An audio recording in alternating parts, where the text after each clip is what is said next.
DZRH. Magandang umaga Pilipinas sa DZRH Radio, DZRH TV at DZRH Online.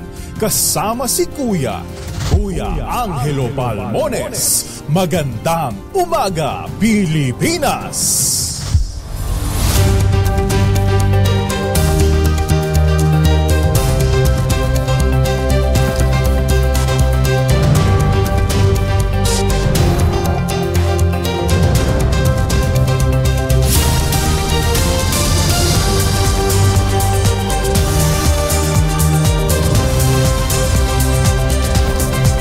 Bilis ng araw, ano ha? 20 na tayo ng Marso 2024. Ngayon po ay Miyerkules. Sa ulo ng ating mga balita, Dangerous Heat Index na 47 degrees Celsius na itala ng Pag-asa sa La Union. Pick-up truck ni Bucor Chief Katapang binarel sa Skyway. Pastor Apollo Kibuloy pinapaparesto na ng Senado. Operasyon na halos 100 warehouses ng NFA apektado ng pagsuspende ng ilang opisyal ng ahensya. Halos 2 milyong pasahero inaasahang dadagsa sa PTEX sa mahal na araw. Ang PPA nagbabala naman laban sa mga scammer. Libreng gamot sa dialysis at chemo sunod na target ng Kamara. Tax incentive para o sa mga kumpanya na may empleyadong senior citizen inaprobahan na ng Kongreso.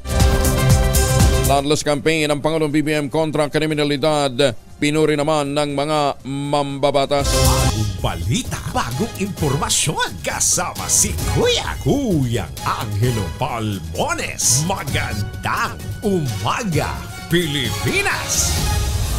Kasama natin ang buong radyo natin FM nationwide, ang ating action radio station sa Luzon, Visayas at Mindanao. 91.7 BNFM Radio sa Cebu at 94.3 FM sa Jensan. Sa detalye ng ating mga balita, 15,000, 15,000 piso nang nag-iintay na premyo sa ating mahiwagang tunog. Naitala ng Department of Science and Technology Pag-asa ang Dangerous Heat Index na La Union. Umabot ito ng 47 degrees Celsius. Itinuturing ng Pag-asa na mapanganib na ang heat index mula 42 hanggang 51 degrees Celsius. Ito ay maaaring magresulta ng heat cramps at heat exhaustion at ang pinakamalala ay heat stroke kapag nagpatuloy ang exposure sa init. Naitala naman sa Dagupan, Pangasinan at Roa City sa Capiz ang heat index na umabot na ng 40 degrees Celsius.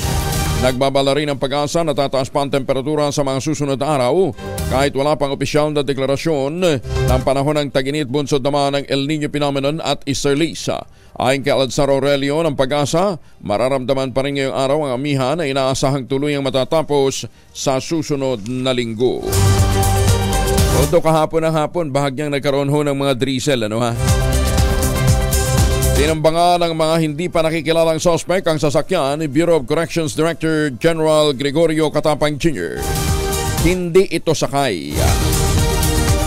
Pero susundin sana ito si Deputy Director General for Administration Attorney Ala Pereras. Napanayam ng DZRH at ang radyo natin kay General Katapang, sinabi nito na matagal na niyang ipinahiram ang sasakyan kay Pereras, kaya't posibleng siya ang punteriya ng pamamaril. Nabasag ang salamin sa likod ng rear windshield ng sasakyan pero wala namang naitalang nasugatan dahil sa naturang pamamaril.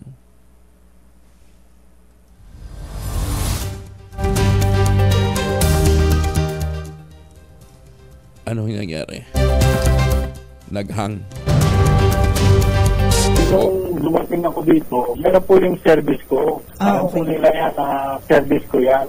And then nung nakakasabay ko na rin po ako siya after 2 months na pumunta rin sa atin.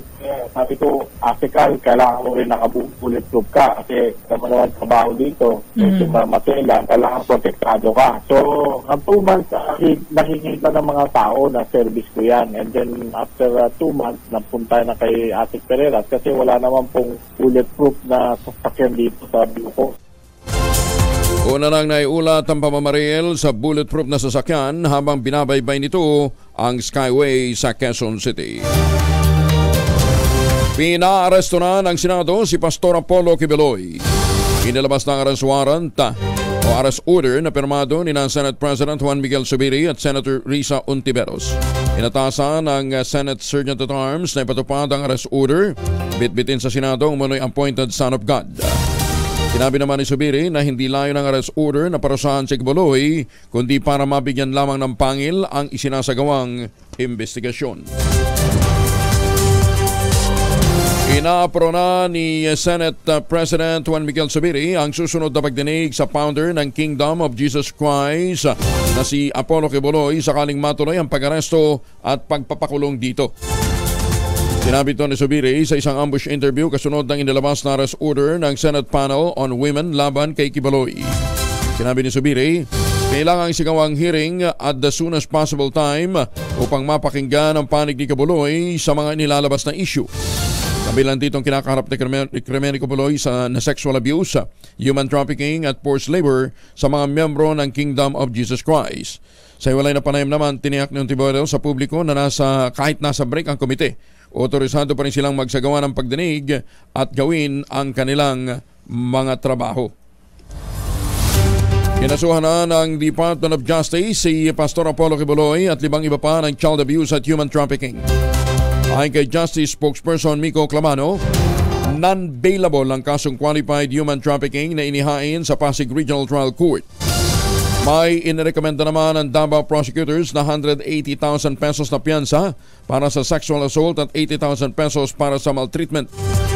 Nagugat ang kaso sa dating miyembro ng Kingdom of Jesus Christ na umano'y hinalay ni Kibuloy noong 17 anyos pa lamang siya.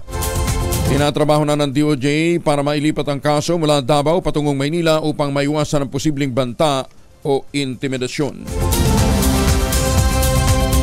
Sarado pa rin ang halos 100 warehouse ng National Food Authority kasunod ng pagsuspinde sa ilang opisyal ng ahensya. Ayon sa bagong officer in charge ng NFA na si Larry Lacson, naging limitado ang procurement ng palay dahil sa pagsasara ng mga bodega. Sa kabila nito, pinag-aaralan umano nila kung ano maaaring gawin upang makapamili ng bumper stock sa pagsapit ng harvest season. Samantala, inaasahan naman ni Lacson na posibleng mabuksan na muli ang ilang mga bodega sa mga susunod na araw.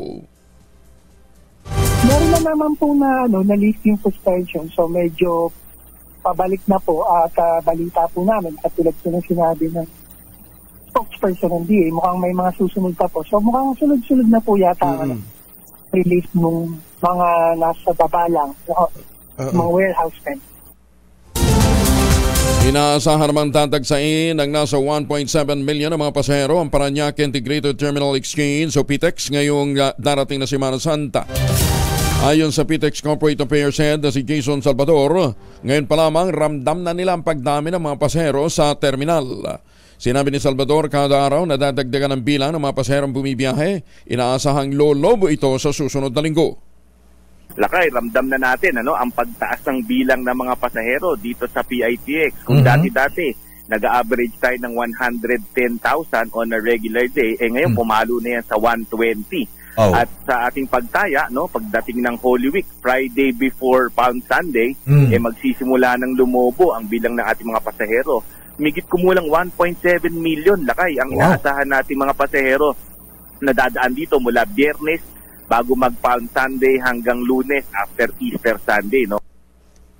Ay, magandang umaga din muna kay Conchita Hernandez. Nagrereklamo na maugong daw yung signal natin, ha? Sandali, ha? Payo naman sa mga biyahero, bagamat na bukas ang PITEX ng buong magdamag, hindi pa buong 24 hours ang biyahe ng mga bus. Sa kabila nito, sinabi ng opisyal na nakipag-ugnay na sila sa ilang partner operators upang matiyak na may masasakyan pa rin ang mga pasahero sakaling kailanganin.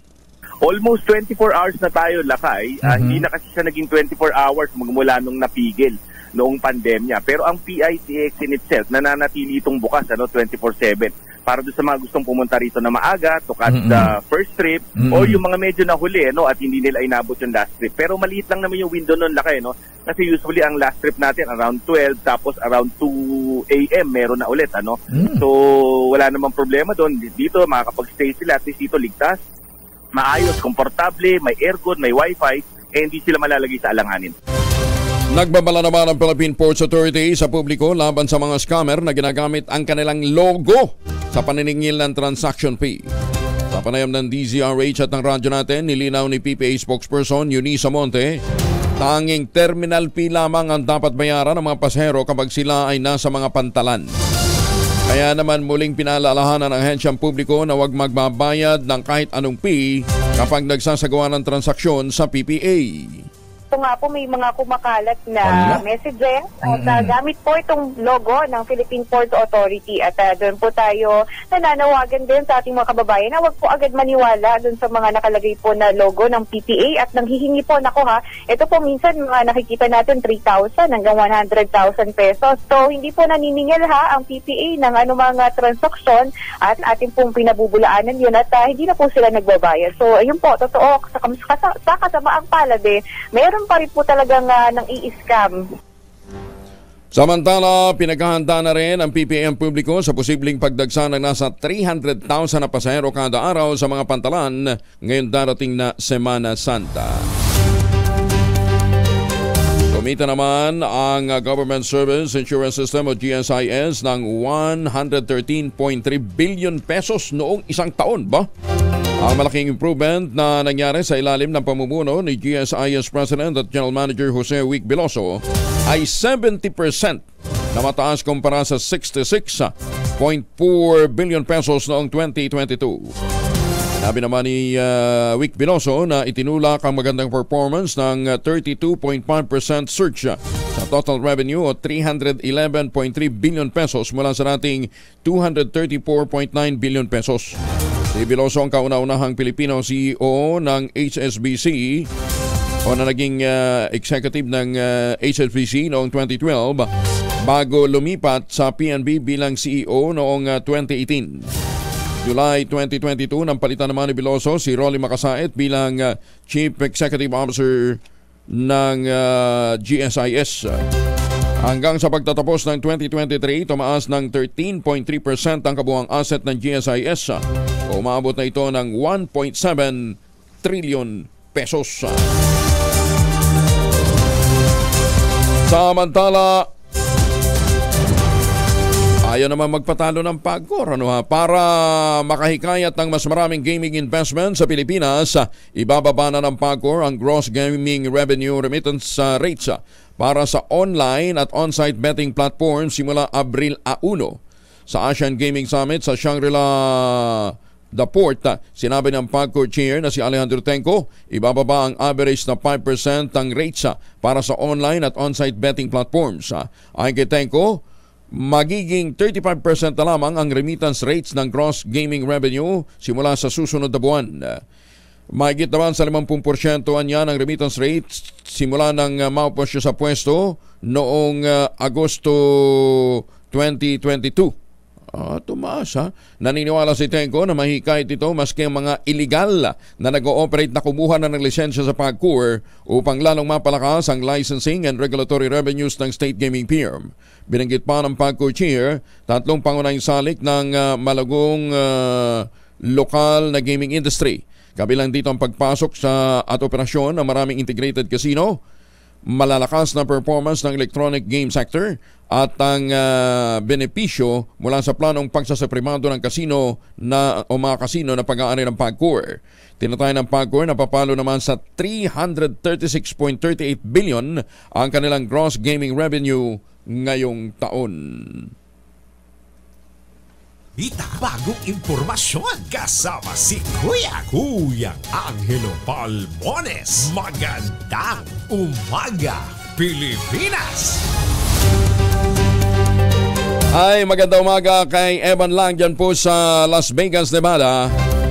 Sunod na target at tinututukan naman ni House Speaker Martin Romualdez sa Philippine Health Insurance Corporation ang libreng mga gamot na kailangan sa dialysis at chemotherapy para sa mga pasyenteng may cancer at chronic kidney disease.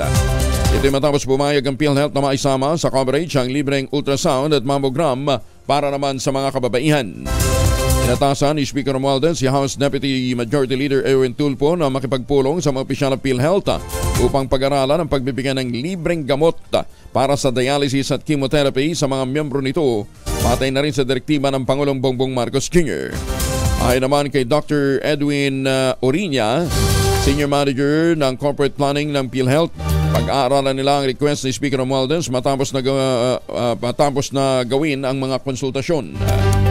Ang chemotherapy at dialysis ay libre na ngayong ibinibigay sa mga miyembro ng PhilHealth pero hindi kasama ang gamot na ginagamit dito. Isa pang good news. Upang matiyak na magkakaroon ng trabaho ang mga senior citizen, inaprobahan ng House Committee on Ways and Means ang panukalang magbibigay ng tax incentive sa mga kumpanya na tumatanggap ng mga empleyadong may edad na. Pinagtibay ng panel na pinamumunuan ni Albay Representative Joey Salceda ang number bill na pinagsama-samang mga panukala para mapalawak ang mga oportunidad sa trabaho ng mga senior citizen. Ang bill na tinawag na Employment Opportunities for Senior Citizen and Private Entities ay nakda ni House Deputy Majority Leader Erwin Tulfo kasama sinala Bulacan Representative Salvador Pleito, San Jose del Monte Representative Florida Robes, Nueva Ecija Representative Emerson Pascual at marami pang iba. Sinabi ni Tulfo na kung ang nasabing panukala ay magiging batas, magkakaroon ang mga senior citizen ng parehong oportunidad sa mga empleyadong tulad ng PWD o yung mga person with disability. Binibigyan din pa ng kongresista ang kahalagahan na mabigyan ng pagkakataon ng mga senior citizen na magpatuloy sa pagtatrabaho kung kaya pa ng mga ito. Magandang umaga, Pilipinas! Kayang-kaya mga senior citizen yan Ayan Pero eto, kayang-kaya din ho ninyo. Mahiwagang tunog! 15,000, 15,000 po ang naghihintay na premyo sa ating mahiwagang tunog. Ayan, ganun lang ho kasimple yung ating mahiwagang tunog. Sagutin nyo na please para maipamigay na ho natin yung premyo, ha? Ayan. Ang inyong mga sagot, ipadala po ninyo sa 0919-282-6485. Hindi na tayo magbibigay muna ng clue. Basta ang prinsipyo ng P6 na ginamit dyan, nahulog. Ayan. Ano yung nahulog? Saan ito nahulog? Yan po ang inyong sasagutin. Magandang umaga, Pilipinas! Alas 4:20. Number 1. Alas 4:23 ang oras sa buong kapuluan mga misis. Amoy araw ba si Bonso pag-uwi galing ng eskwela may dahil yan sa germs sa katawan nila para labanan ang amoy araw at amoy pawis gumamit ang Shield Bath Soap regularly. Unbeatable ang Shield sa paglaban sa germs versus another brand by Shea Butter. Pampalambot ang kutis sa presyong abot kaya 12.50 SRP. Kaya mga misis sa challenge Shield, subukan ng Shield Bath Soap. Galit sa sakit may malasakit, sulit na sulit. Gusto ng mga miyembro ng Kamara de Representantes magkaroon ng pag-uusap ang liderato ni Speaker Ferdinand Martin Romualdez at ang Senado kaugnay ng panukalang amyendahan ng economic provisions ng 1987 Constitution. Ang tinutukoy ni Deputy Speaker at Quezon 2nd District Representative David Suarez ay ang resolusyon ng Kamara at ng Senado na naglalayong amyendahan ng economic provisions ng konstitusyon. Sinabi ni Suarez na ang paparating na Holy Week recess ay isang magandang pagkakataon upang mag-usap ang mga miyembro ng Kamara at ng Senado upang maging malinaw ang tatahaking direksyon sa mga panukalang pag-amyenda sa konstitusyon. Sinabi ni Suarez na maaari ring gamitin ng mga senador ang Holy Week break upang magnilay-nilay kaugnay ng kalagahan ng charter change. Ala sige, pamalengke na lang muna tayo. Nagmamahal na daw po ang mga isda. Alamin natin mula sa Las Piñas Public Market. Nandoon si Noche Kaka sa Rich 27. Noche? Kaya nga, Angel, correction, nandito ako sa San Isidro Flea Market. Dito pa rin sa lungsod ng Las Piñas. At ang sibuyas na pula ngayon, Kuya Angel, ngayong Wednesday morning, 70 pesos Kuya Angel ang kilo. Yung bawang naman, 130, ang kamati 60, patpatas 120 ang kilo, yung carrots 120 at ang repolyo 60 pesos ang kilo. Luya naman Kuya Angel 130, yung sayote 40, bell pepper 150 ang kilo, yung siling verde 150, Baguio beans 120 at ang upo 50 pesos ang kilo. Marami ang naghahanap ng cauliflower, kaya isama ko na rin 60 pesos ang kuli, lalong-lalo na yung broccoli. Marami ang naghahanap. 150 ang kilo ng broccoli, yung Pechay Baguio 60. Yung mixed na gulay na siya, Kuya Angel, yung pang pinakbet, 70 pesos ang kilo. Yung mixed na rin siya, Kuya Angel, na gulay, pang chapsoy naman, 60 pesos, langka 70, okra 150, at ang kalabasa nakapako pa rin sa 40 pesos ang kilo.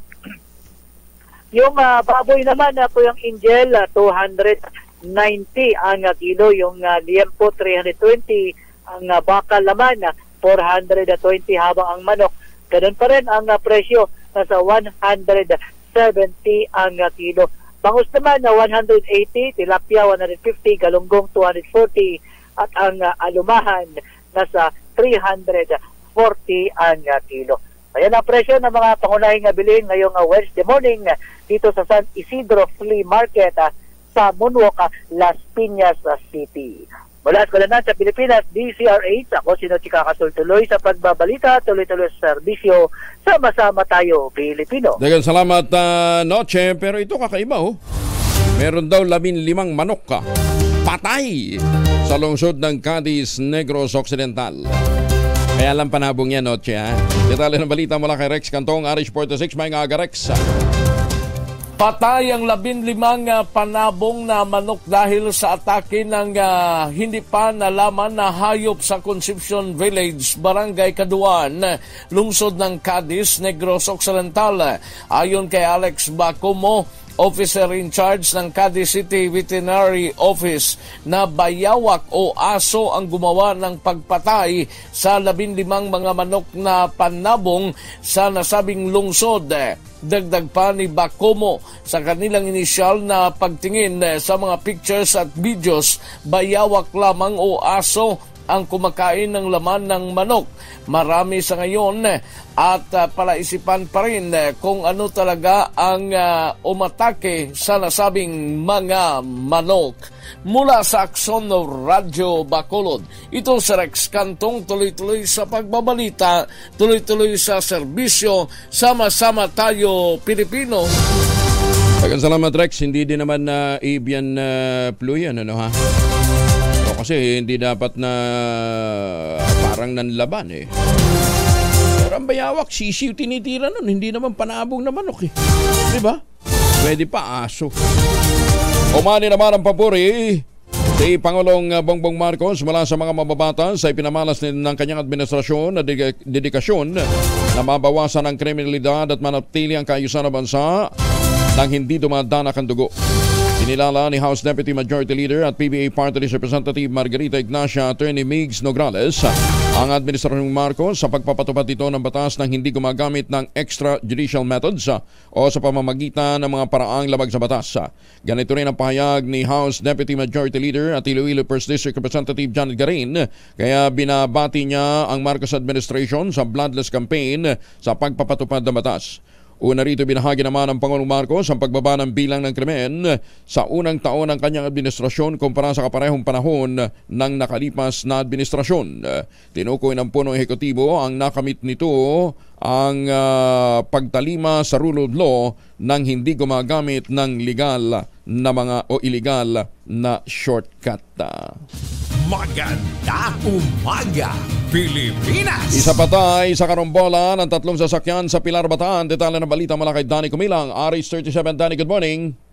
Patay ang isang 20 anyos na lalaki sa naganap na banggaan ng 3 sasakyan sa Barangay Panilaw, Pilar, Bataan nitong Martes ng tanghali kahapon. Ayon sa ulat, kinilalang nasawi na si Leonardo Luna, 20 anyos, nakatira sa Bagong Bayan, Pilar, Bataan.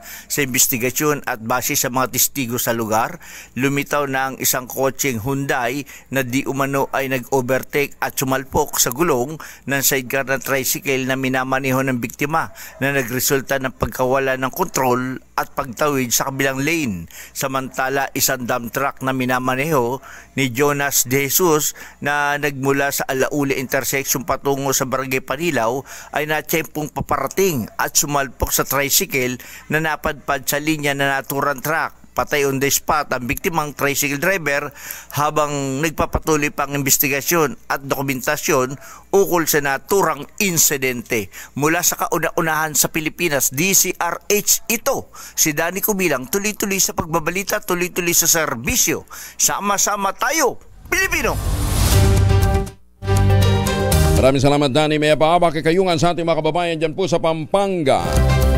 Gumulong na investigasyon ng Bohol Task Force ng DILG o Department of Interior and Local Government sa kontrobersyal na pagpapatayo ng resort sa gitna ng Chocolate Hills.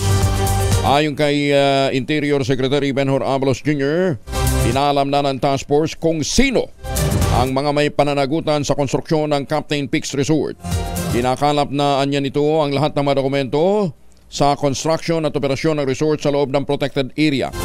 Sinabi ni Abalos na maaaring magrekomendang task force na kasuhan ang mga mapapatunayang may kapabayaan o pumayag na itayo ang naturang resort. Iniimbestigahan na rin ng Ombudsman ang kontrobersyal na pagpapatayo ng resort sa gitna ng Chocolate Hills. Ayon kay Ombudsman Sam Martires, nagpadala na siya ng mga investigador sa Bohol para mangalap ng mga dokumento. Kabilang sa kinakalkal ng Ombudsman kung sino-sino ang lokal na opisyal na nag-issue ng business at building permit sa Captain's Peak Resort. Umaasa si Martires na agad nilang matatapos ang case build-up pagkatapos ng Semana Santa upang masimula na ang preliminary investigation. Ombudsman Sam, pakisama na rin ho ang San Miguel, Bulacan. Lalong-lalo na yung sa mga malawakang conversion ho ng mga lupa. Nang wala man lang approval mula sa DNR. At ngayon ay pinatatayuan na rin ho ng mga resort. Mantakin ho ninyo, isang ordinaryong empleyado ho ng City Hall merong isang malaking resort. At yung lupa hindi man lang na-convert para sa isang commercial activity. Ay, sus, may isang lalaki kritikal matapos pagbabarili ng suspect sa Barangay Tanod. Barangay Tanod po man din na Maril. Sa Calbayog City, detalye ng balita mula kay Jimmy Angay-Angay, RH32, maupay nga agad, Jimmy. Isang lalaki kritikal matapos pagbabarilin ng Barangay Tanod na suspect sa siyudad ng Calbayog. Kilala ng PNP ang biktima si alias Merheldo, 55 anyos, magsasaka, residente ng Purok 2, Barangay Makatingog, Oquendo District, Calbayog City. Nakilalang suspect si alias Pintason, 33 anyos, Barangay Tanod, sa Oquendo District, Barangay Makatingog. Sa investigasyon ng PNP, ang biktima ay pumunta sa kanyang sakaan para tingnan kanyang mga pananim nang biglang sunggapan siya ng suspect at pagbabarilin. Tinamaan sa iba't ibang bahagi ng katawan. Itinakbo ang biktima sa ospital para malapatan ng kaukulang lunas. Agad naman tumakas ang suspect na ngayon pinaghahanap na ng kapulisan.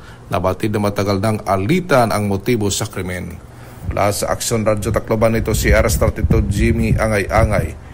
Tuloy-tuloy sa balita, tuloy-tuloy sa serbisyo, sama-sama tayo, Pilipino. Maganda umaga, Pilipinas! Dagang salamat, Jimmy.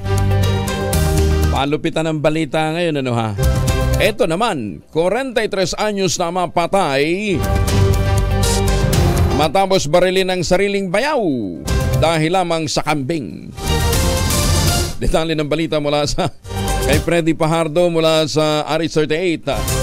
Masantos siya kabasan ni Chicamin sa ating mga kababayan dyan sa Pangasinan. Freddy?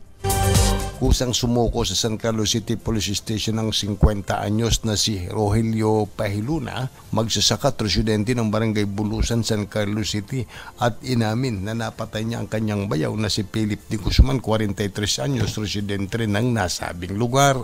Nabatid sa investigasyon ng mga tauhan ni San Carlos City Chief of Police Lieutenant Colonel Jose Abaya II na magkasama sa bahay ang suspek at biktima. Nagkaroon umano ng mainitang pagtatalo mga ito hinggil sa pagkawalan ng kambing ng suspek. Sa gitna ng mainitang usapan ng dalawa, kinuha ng suspek ang kanyang kalibre 38 baril at pinaputukan ng 2 beses ang biktima na tinamaan sa katawan, sanhi ng agaran nitong pagkamatay. Na-recover ng mga investigador ang baril na ginamit ng suspek na kargado pa ng 1 bala at 2 basyo. Nasa kustodiya ngayon sa San Carlos City Police Station si Pahiluna habang inihahanda ang kaukulang kaso laban sa kanya. Mula sa Aksyon Radyo Pangasinan, ito si Freddy Fajardo, tuloy-tuloy sa pagbabalita, tuloy-tuloy sa serbisyo. Sama-sama tayo, Pilipino. Maraming salamat, Freddy. Mainit na ang panahon. Dami mainit ulo Dahil lang sa kambing, mamamaril ka. Dahil naman sa problema ang kinakaharap ng mga Pilipinong Muslim sa mga nagdaang taon, nananawagan si Lanao del Norte Representative Muhammad Khalid Dimaporo alisin na lamang sa National Commission on Muslim Filipinos ang pamamahala ng Hajj pilgrimage at isipribado ito.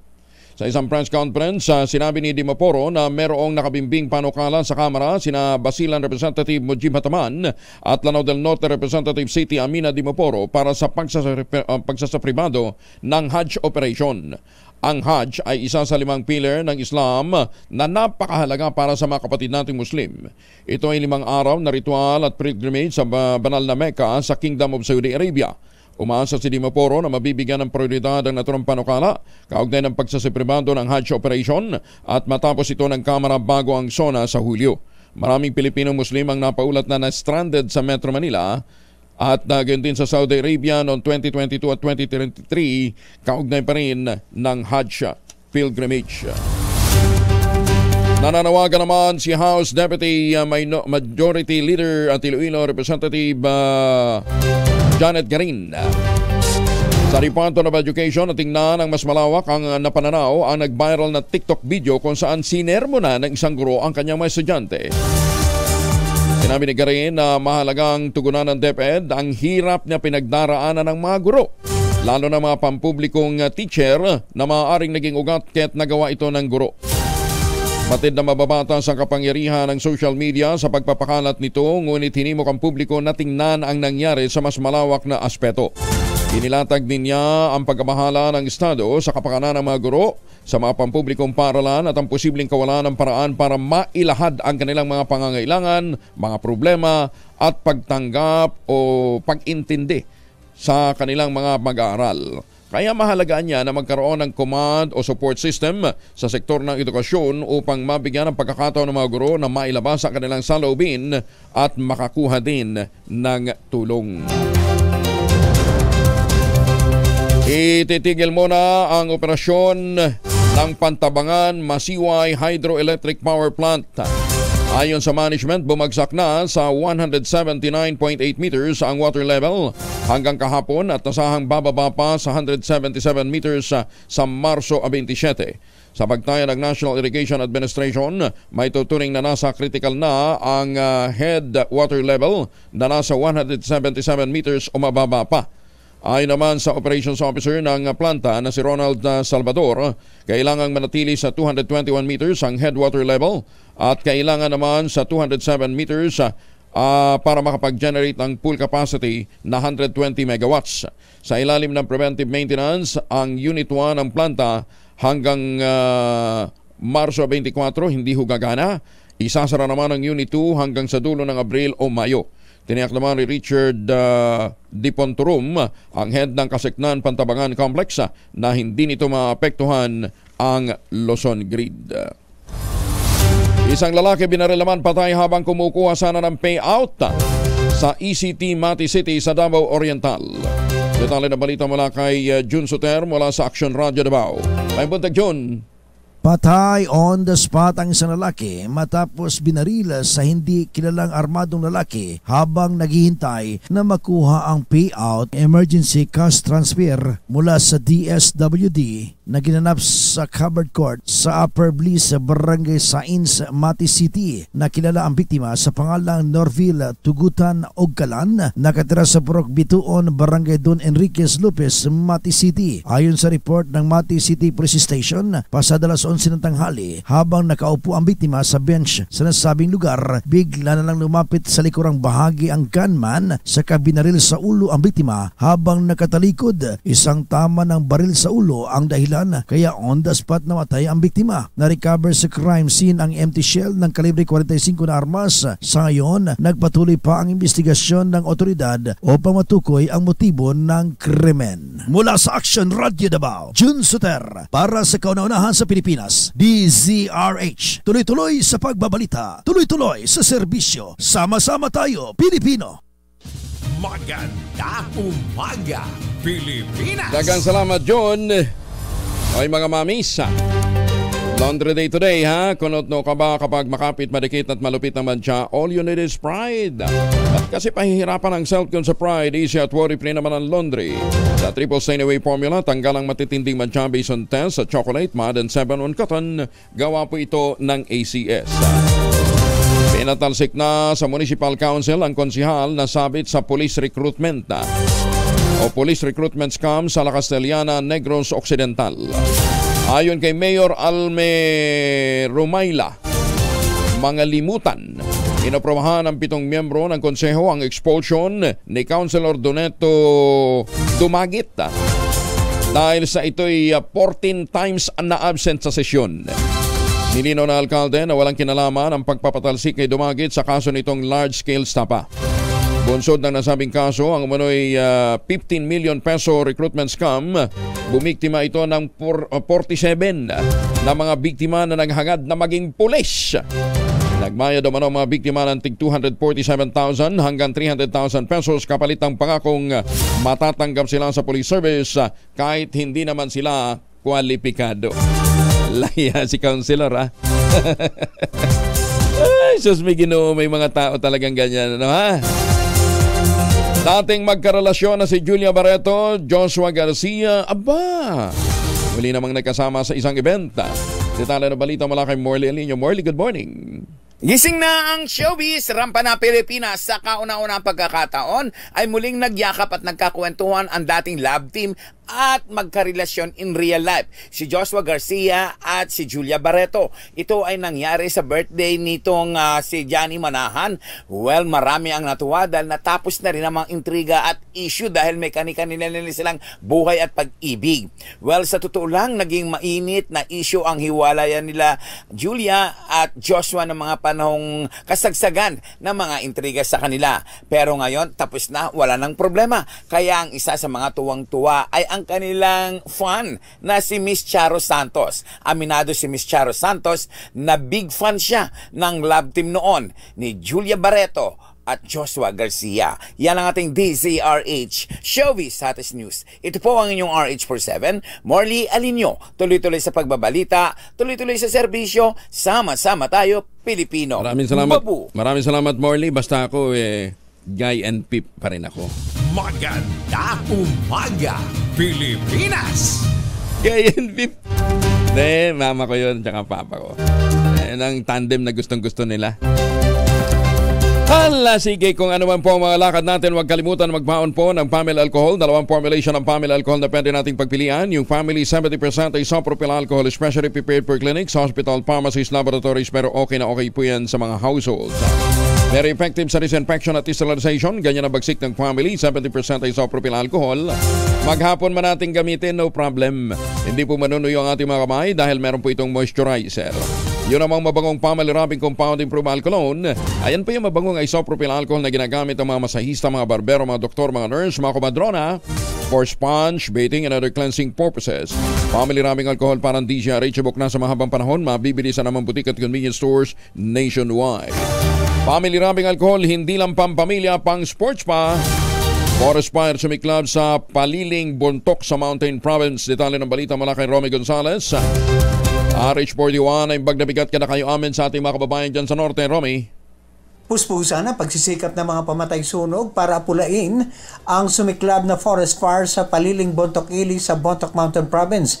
Batay sa report ng Bontoc Emergency Operations Center, ang forest fire ay tinatayang 30 metro ang layo mula sa itinatayong gusali ng Mountain Province State Polytechnic College. Kaugnay nito, nananawagan si Mayor Jerome Tiagsen Tudlong Jr., Chairman ng Municipal Disaster Risk Reduction Management Council sa publiko na iwasan ang mga aktibidad na magdudulot ng pagsiklab ng sunog na tulad ng open burning at hindi tamang pagtapon ng sigarilyo.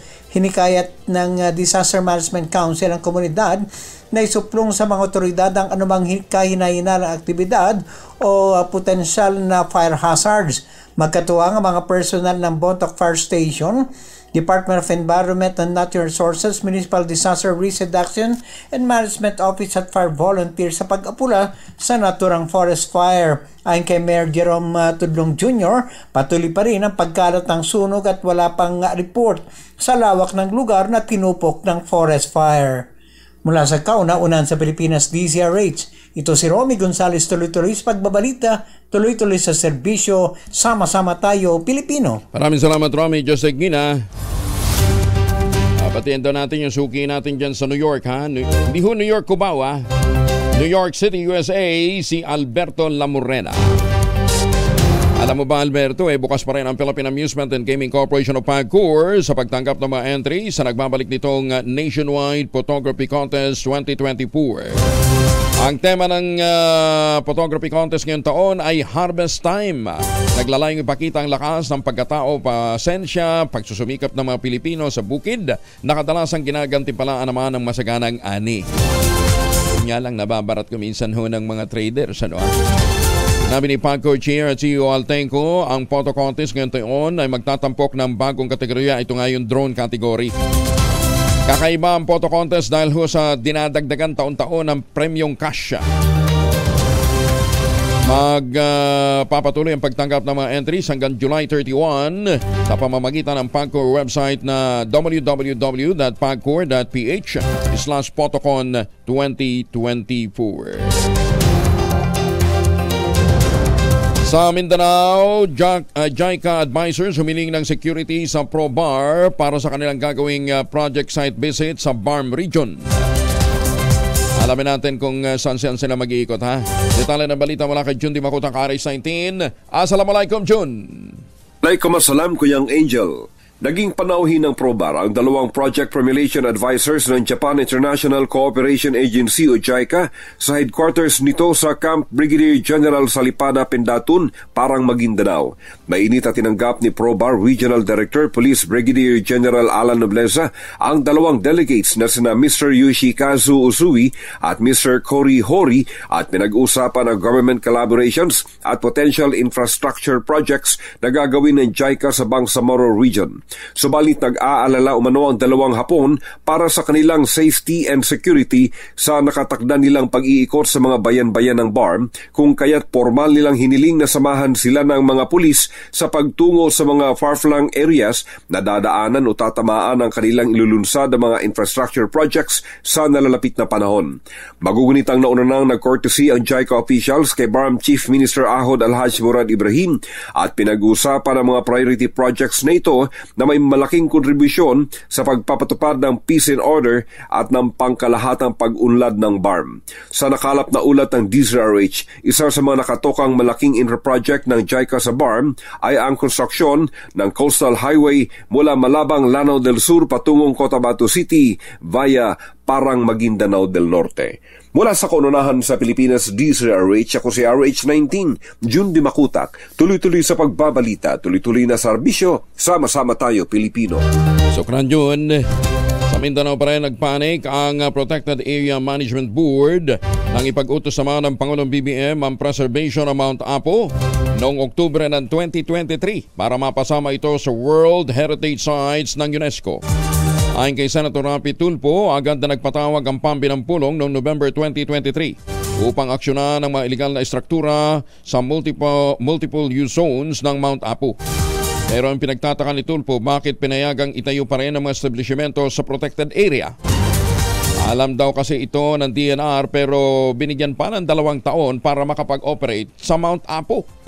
Sa impormasyon ng Senador, may mga itinatayo ring resort sa Mount Apo National Reserve, kabilang dito ang Twin Mountain View Resort, ang Monteprio Resort at Villa Recorso. Naku, maniwala ho kayo, ang dami hong mga naglalakihang mga bahay dyan. Oh, naku, mga bahay bakasyunan ng mga kilalang negosyante, mga politiko, nasa loob po ng protected area. 76 billion peso health emergency allowance inilabas na ng Department of Health. Detalye na balita mula kay RH15, Giselle Ricaport. Giselle?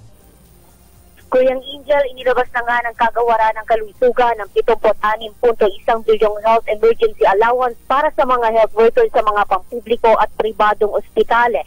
Pambayad ito sa mahigit 8.5 milyong claim mula Hulyo 1 ng 2021 hanggang Hulyo 20 ng nakalipas na taon. Para sa fiscal year 2024, sinabi ng kagawaran na 11.9 bilyon lamang ang ibinigay ng General Appropriations Act para sa allowance ng health workers. sa ilalim daw iyan ng Program Appropriations. Naging 10.7 bilyon o 79% umano nito ang naibigay na ng kagawaran sa lahat ng kwalipikadong health facilities. Gayunpaman, kailangan pa raw ng karagdagang 27 bilyon para mabayaran ang natitirang atraso sa mga nabanggit na pasilidad. Iminamandato ng Republic Act No. 11712 na bigyan ng allowance sa mga health workers kada buwan ng mula 3,000 hanggang 9,000 piso depende sa deployment noong pandemya ng COVID-19. Para sa kauna-unahan sa Pilipinas, DZRH, Giselle Ricopor, tuloy-tuloy sa pagbabalita, tuloy-tuloy sa serbisyo, sama-sama tayo Pilipino. Maraming salamat, Giselle. Nagpatawag naman ang Pangulong BBM ng Legislative Executive Advisory Council o LEDAC meeting sa Malacanang. Sa social media post ng Pangulo, 14 mula sa 57 priority bills ang administrasyon ang naisabatas na. Ito ang karagdagang nakatakdang maipasa hanggang Hunyo.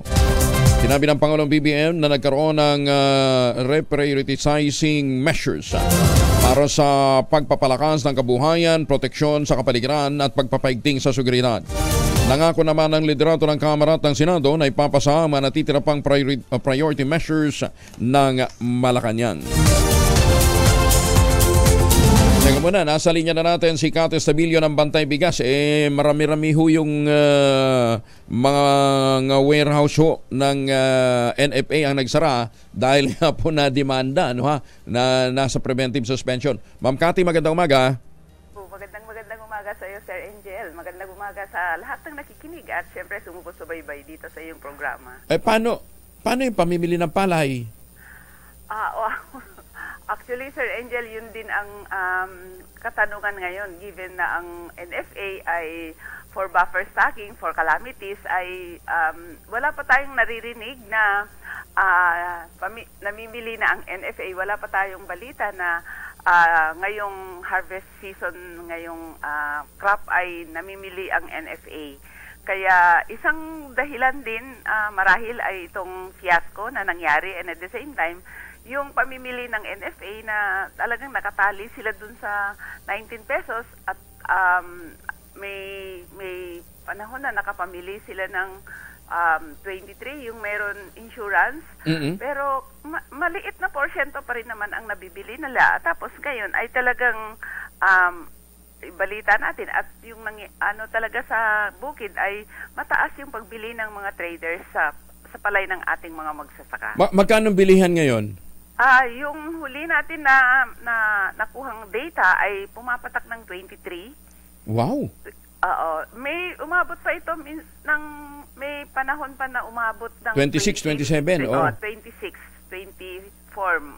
Ano yung 24? February ay marami tayong mismo yung mga nakukuha natin data sa mga direct na farmers ay fresh. Sa bukid ay 24 pesos. So, yung ating mga magsasaka, syempre, nabibili na sa bukid, ay doon na talaga sila nagbebenta sa traders. So 24 sa trader pa lang, ha? Oo. Sa bukid. Farm gate. Sa bukid mismo.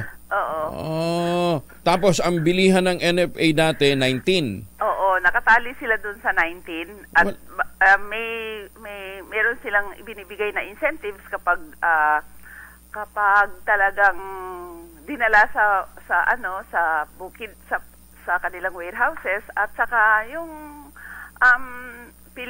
yung binabanggit nila na insurance. Pero ang mga magsasaka natin ngayon, Sir Angel, ay siyempre dahil mataas na yung farm gate price sa bukid ay talagang doon na sila nagbebenta dahil kinukuha sa bukid, hindi na nila dadalhin sa warehouse, and at the same time alam naman natin na pag ang NFA ang namili ay hindi ka agad-agad na mabayaran.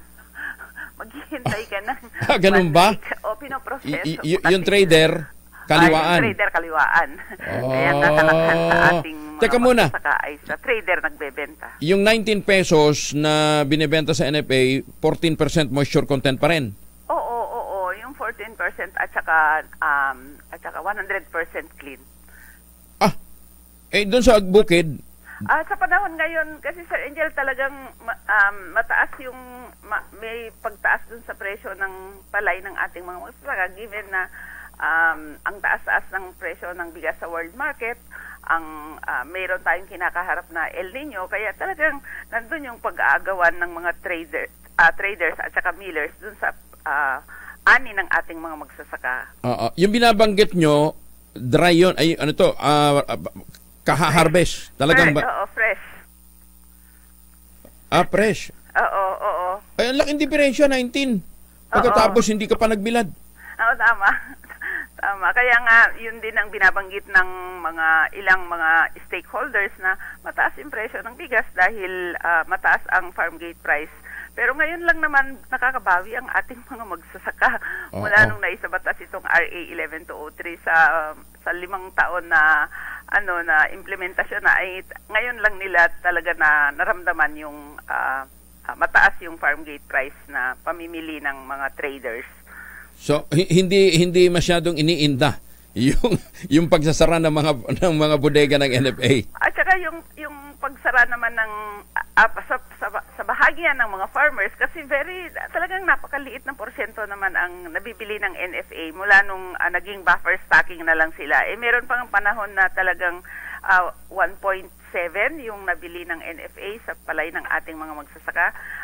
Malaking pagtataka lang din natin dahil given na napakaliit yung porsyento na nabibili nila sa ating mga magsasaka, na dapat nga sila yung may malaking volume na nabibili sa ating mga magsasaka, given na sila yung gobyerno sila, tapos pag-ensure na nandun lagi yung mataas na presyo ng palay para sa ating mga magsasaka, ay ang dami ng stock ng NFA na nitong fiasco ay nabunyag na. Nabubulok. Libo-libong kaban ng bigas ay nasa warehouses. Tapos, given na for calamities and emergencies, ang dami-daming kalamidad ang dinadanas ng ating kababayan dito sa ating bansa. Yung simpleng naghahanap ka ng murang presyo ng bigas at nagsasabi na nakakaranas sila ng involuntary hunger, ay isang kalamidad na yan sa hanay ng ating mga ordinaryong mga magsasaka. Ngayon ay ang laki-laki pala ng volume na nasa mga warehouses. Bakit hindi na lang inirelease sa DSWD, Pinagkakitaan. O kaya sa Kadiwa. Kaya nga matagal na natin pinapanawagan, Sir Angel, na sa panahon na talagang napakataas ang presyo ng bigas, ay dapat muna yung section dun sa batas na RA 11203 ay yung section na nagbabawal sa NFA na magbenta sa palengke ay pansamantalang ihinto yung implementation nito para yung bigas dyan sa mga warehouses na isinara nila ay dalhin na nila sa palengke, sa Kadiwa, para naman talagang bumaba ang presyo. Mamamayan ang mismong na makikinabang, hindi yung mga piling traders na pinagbentahan nila doon sa 75,000 Okay. Ang peak ng harvest is April, May, di ba?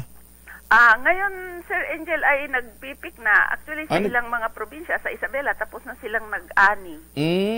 Oo, rice granary din ang Isabela. So, lahat yun napunta sa trader? Ay, oo. Oo, Sir Angel, napunta. At nung panahon nga, nung February pa lang ay nag-aani na sila. Talagang kahit pa paano, nabili ng mataas na Mindoro? Sa Mindoro, ganun din? Ay, sa Mindoro ay masaklat yung Mindoro, yung Occidental ay talagang sirang-sira yung kanilang mga palayan dahil dito sa El Nino. Ang hindi nakahabol? Ang Oriental ang kahit papano ay nakakapag-ani na nung panahon na tayo ay mga February ay nag-inquire tayo kung magkano ang presyo ng fresh na palay ay nabibili sa 22 pesos. Masaya yung mga magsasaka na nakahabot, So, kung ngayon sila nag-harvest, tuyot, walang tubig, wala din naman, mahina din yung irrigation system natin, kailan ang magtatanim? Mga June na? May? Talagang yung pagtatanim ulit, Sir Angel, ay mahaba itong El Nino natin. Yun yung madidelay, no? Talaga natin. Oo, madidelay talaga. Tapos, talagang maghihintay dun sa ulan. Patak ng ulan. Kaya yung nakasalang talaga yung ating kasiguruduhan sa pagkain dito sa napakataas ang presyo ng bigas sa world market, kasabay niya na ay yung El Nino. Kaya yung binabanggit ng DA na bababa ang presyo ng bigas ngayong anihan ay hanggat wala silang ginagawa, hanggat ganyan na nagpa-fiasco pa sila given nasa krisis tayo ng pagkain, ay hindi natin mararamdaman yung binabanggit nila. Kasi kalakhan pa rin naman sa palay ay nabibili ng trader, and at the same time, ito na nga yung nangyayari at isinara pa yung mga warehouses kung saan may mga bigas dyan na dapat i-dispose na nila. Ma'am Cathy, thank you ha. Thank you for those information. Magandang umaga po. Salamat. Maraming salamat, Sir Angel, at mabuhay kayo. Si Cathy Estabilio mula sa Bantay Bigas. Kaya nga po, isa sa mga nire-recommenda, katulad din ho ginagawa ng ibang bansa, ang ginagawa nila, nagtatanim sila ng alternate crop muna para hindi naman nakatiwangwang masyado ang ating mga lupa. No, ha? Magtanim ho kayo ng iba't ibang uri ho ng beans. Ha? Bukod ho sa mani, munggo, ano, ha? Lahat ng uri ho ng beans na itinatanim, ano ho, nakatutulong para mapanumbalik ang sigla ng lupa, mabawasan ho yung acidity. Ano? Kaya nga ang nire-recommenda ngayon, dahil kapos tayo sa tubig, yung mga halaman na katulad ho ng mga beans, ano, ha? Para mapataas ho ang manatiling productive ang atin pong mga magsasaka. Nako. Maga Pilipinas. Buti na lang itong mga magnaniyog dyan po sa lalawigan ng Quezon, hindi na masyadong umaasa na lamang sa kopra, no? Dahil meron na ho silang mga magagandang planting material ng kakao na hinakot galing Davao ni Dr. Helen Tan. At nagpuproduce sila ngayon ng dekalidad na mga cacao beans, ano, ha? Para gawing tangerine chocolate. Available po yan sa 0919-095-5935. Ang iba't ibang mga variants po ng tangerine chocolate, i-check po ninyo sa tangerinechocolate.ph, ano? Sabi nga po ni Dr. Helen Tan, ito yung magandang pagkakataon para palakasin ho natin ang sektor ng pagsasaka sa pamamagitan ng pagtulong ho sa kanila at pagtangkilik sa kanilang mga produkto. Kaya ulitin ho natin ang ating panawagan sa ating mga suki dyan sa abroad, sa mga taga Hong Kong, ha? Magandang umaga po sa inyo. Tangkilikin po natin ang gawang atin. Ayan, ha? Check ho ninyo ang mga available variants na mga raw materials sa ginamit din o galing din sa ani ng mga magsasaka, tangerinechocolate.ph. Pero mga orders po ninyo, pwede ho ninyo direkta sa 0919-095-5935. Ayan, ha?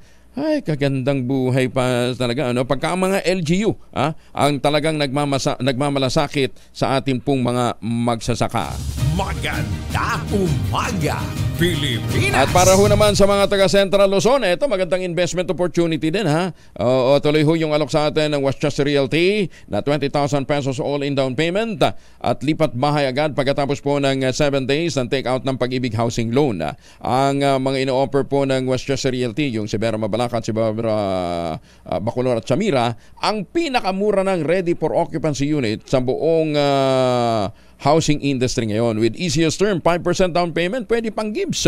Kaya ano pang iniintay ho ninyo? Ito pa rin ang pangarap na magkaroon ng sariling bahay sa presyong abot kaya. Dial na po ang 0996-501-5555 o 0947-434-5555. At kung ngayon ho kayo pupunta, may chance pa ho kayong manalo ng trip for 2 patungo po sa anumang Asian destination na tatamaan ng inyong lucky dart. Ayan, ha? Kung tamaan ho ninyo, Japan, Ohayou gozaimasu sa mga Pilipino dyan sa Japan, pwede ho kayong magpunta sa Sakura Festival ng libre, trip for 2. Pero pwede rin pumunta ng Thailand, Singapore, Hong Kong, at iba pang mga Asian destinations na tatamaan ng inyong lucky dart. Ito pa rin ang pangarap na magkaroon ng sariling bahay sa presyong abot kaya. 0996-501-5555 at 0947-434-5555. Magkano? 20 mil? 15 mil ang premyo ng Mahiwagang Tunog. Konti na lang idadagdag nyo. Mahiwagang Tunog. Ayan, ang ating Mahiwagang Tunog, ha? Ang inyong masagot, ipadala po ninyo sa 0919-282-6485. Sabi nila, ang hirap daw. Andali ho actually. Madali. Sundin niyo lamang ho yung mga clue. Tama na yung karton. Ayan, ha, giveaway na yan, ha. Tama na yung karton. Ano pa yung isang item na ginagamit din ho sa mga negosyo, na merong angle. Hirap ba naman nun? Kadali nun.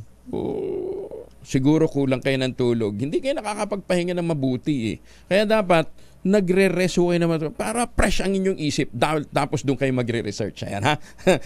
Kaya nga po ang Ultrabayo, kahit yung mga nag-aaral, yung mga mag-i-exam, nakakatulong ho sa kanila. No? Ano hong tulong ng Ultrabayo? Pinapaabot ho tayo doon sa level ng tulog na talagang tayo'y mahimbing. Mahimbing, nakakapagpahinga ang utak. At habang nagpapahinga ang utak, ang mga toxins naman ay tinataboy sa palabas ng ating katawan. Ayan, ganun ho ang function ng tulog. Kaya para ho doon sa mga kababayan natin na kulang ang tulog, hindi sapat ang pahinga, mag-Ultrabayo ho kayo.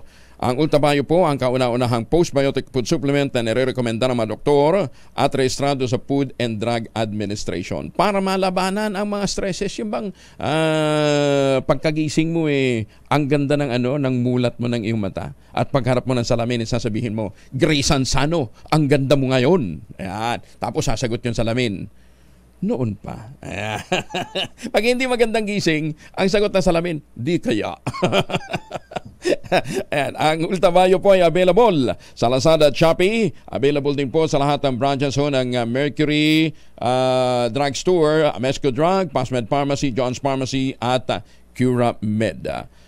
Ayan, ang Ultrabayo ang kauna-unahang postbiotic food supplement na rehistrado sa Food and Drug Administration. Maganda umaga, Pilipinas! Si Dan Villamil muna ng Pag-asa kasama natin. Dan, parang walang respite ng init, pero kahapon ng hapon medyo umambo ng konti.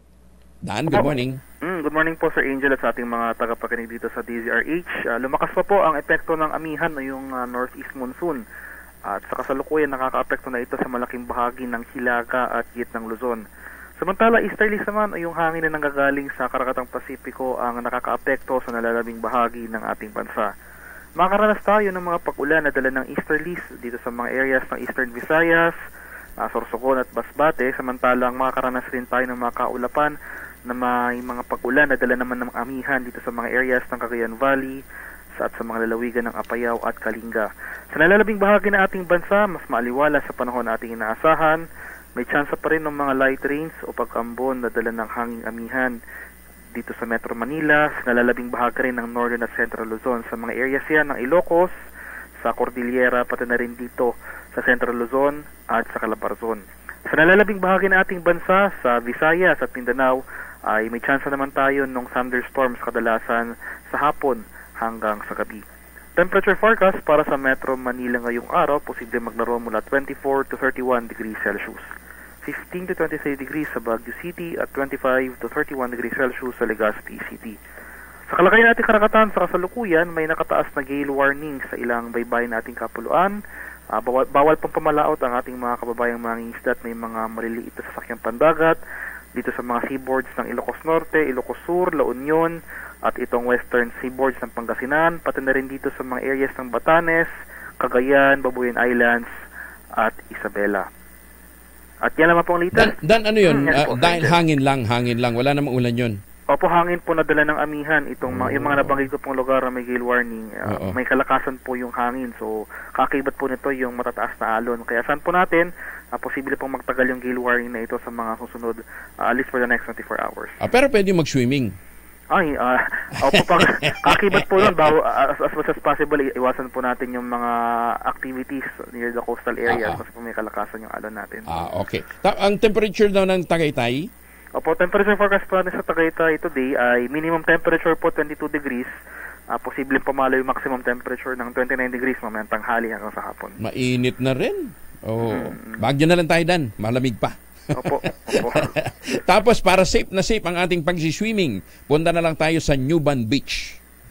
Wala pang maninilip sa atin doon. Sasarado niya lang yung Newban Beach nyo, ha? Dan, maraming salamat. Magandang umaga. Maraming salamat po, Sir Angel. Si Dan Villamil mula po sa Pag-asa. Newban Beach. Ayan. Banyo lang yun, kaya naman pinaarte lang ng konti. Dalawa po ang formulation ng family alcohol na dapat nating baunin. Proteksyon ng pamilya laban po sa mga mikrobyo. Yung family 70% isopropyl alcohol, especially prepared for clinics, hospital, pharmacies, laboratories. Pero okay na okay din po sa mga households, ha? Very effective yan sa disinfection at sterilization. Ganyan na bagsik ng family 70% isopropyl alcohol. Maghapon man natin gamitin, no problem. Hindi po manunuyo ang ating mga kamay dahil meron po itong moisturizer. Yun namang maganda, mabangong family rubbing compound improved alcohol. Yun po yung mabangong isopropyl alcohol na ginagamit ng mga masahista, mga barbero, mga doktor, mga nurse, mga kumadrona. Magandang umaga sa mga kumadrona natin, ha? for sponge, baiting, and cleansing and other cleansing purposes. Family rubbing alcohol para DZRH sa bukna sa mahabang panahon. Mabibili sa namang butik at convenience stores nationwide. Family rubbing alcohol, hindi lang pampamilya, pang sports pa. Maganda umaga, Pilipinas! Ay, doon sa mga dadagsa sa Aurora, subukan nyo mag-Genesis. Ang ganda ng service ng ng Genesis Transport. Mamaya pag-usapan natin yan. Oras mo na sa buong kapuluan, 9 na minuto na makalipas ang alas 5 ng umaga. Kauna-unahan sa Pilipinas. NBC Manila Broadcasting Company. DZRH, a proud member of MBC Media Group. RH number 1. Kuya Angelo Palmones. Magandang umaga, Pilipinas! Saan nyo matatagpuan sa Sherwin Alparo? Lakasan nyo na lang ang radyo. Mamaya anunsyo natin saan siya mag-iikot para manghuli nang bibigyan niya ng 1,000 piso at mga grocery items. Pero ang mga taga-Aurora naghahanda na sa pagdagsa ng mga surfer. Ayan Ikaw ba, Grace Ansano, Aris 25 nagsa-surfing? Nawawala si Grace. Grace? Yes. Yes, Angel. Nagsa-surfing ka? Talaga? Noong araw ako'y nagsisurfing. Magaling ako niyan. Magaling akong bumilang. Bakit naman nung araw lang? Mga yan. Mga 12 years ago to 15 years ago. Sige, report ka na lang. Anyway, ganito. Doon sa mga mahihilig mag-surfing at mahilig pumunta sa beach. Ngayon pa lamang pinaghahandaan na ng provincial government ng Aurora ang mga pagdagsa ng inaasahang libo-libo na mga pamilya ang darating dito. Inaasahan sa pagtungtong ng susunod na araw ng Miyerkules. Ayon nga kay Acting Governor Reynaldo Tolentino, sunod-sunod na ang mga pagtutulong ng mga pangunahing ahensya na siyang nakatutok para nga sa pagdagsa nito ngang nalalapit na Semana Santa. Ang karagdagang mga lifeguards para nga dun sa surfing capital dito sa Luzon, ang bayan ng Baler, magkakaroon dyan ng mga tourist police at garin din ng mga barangay tanod. Ang bahagi naman ng kasiguran na ngayon ay dinadagsa na rin, lalo na yung pinagmamalaking Kasapsapan Beach ay inaasahan din. Ang bahagi ng dinalungan na may pinagmamalaking Bulawan Falls ay isa rin sa inaasahang magkakaroon na maraming turista. Maging sa bayan ng San Luis ang Mother Falls. Ito yung napakalaking falls na matatagpuan dyan sa may barangay di Tumabo.